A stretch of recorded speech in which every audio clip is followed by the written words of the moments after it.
நம்ம பார்க்க போகிற இந்த ப்ராப்பர்ட்டிக்குள்ளே தாங்க இந்த சூப்பரான ஃபால்ஸு. வருஷத்தில் எல்லா நாளுமே இங்கே தண்ணி இருந்துகிட்டே இருக்கும். கோயம்புத்தூர்லேருந்து கரெக்டாக 85 கிலோமீட்டருங்க இந்த லொக்கேஷன். பாலக்காடுலேருந்து ஒரு 35 கிலோமீட்டர் வரும். டோட்டல் ஏரியா பார்த்திங்கன்னா 5.5 ஏக்கர்ஸ் இருக்குது. இதில் உங்களுக்கு ரப்பர் ஒரு 700 மரம் இருக்குது. ரப்பரு ஜாதி ஒரு 100 மரம், கொக்கோ ஒரு 220 மரம், தென்னை மரம் ஒரு 100, பாக்கு மரம் ஒரு 1200 இருக்குங்க. இது இல்லாமல் இந்த ஒரு வீடு ஒன்று இருக்குது. இந்த ப்ராப்பர்ட்டி இருக்கிற இடம் பாலக்கயம், பாலக்காடு டிஸ்ட்ரிக்ட்டு. இது ஒரு டூரிஸ்ட் ஸ்பாட்டும் கூட தான்.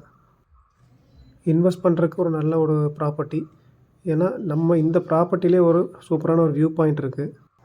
ஒரு ஏக்கருக்கு அவங்க கேட்குற விலை பார்த்திங்கன்னா 22 லட்சம் கேட்குறாங்க. ஒரு சின்ன ஒரு நெகோஷியேஷன் வேணால் பண்ணிக்கலாம் பேசும்போது. இந்த ப்ராப்பர்ட்டி பற்றின ஃபர்தர் டீட்டெயில்ஸ் எதாவது வேணும்னா கால் பண்ணுங்கள். நீங்கள் கம்மி பட்ஜெட்டில் இது மாதிரி ஒரு ப்ராப்பர்ட்டிஸ் பார்க்கணுன்னு பிளான் பண்ணுறீங்க அப்படின்னா மறக்காமல் என்னோடய channel Kovai elite properties subscribe பண்ணிக்கோங்க. தேங்க்ஸ் ஃபார் வாட்சிங் திஸ் வீடியோ. பாய்.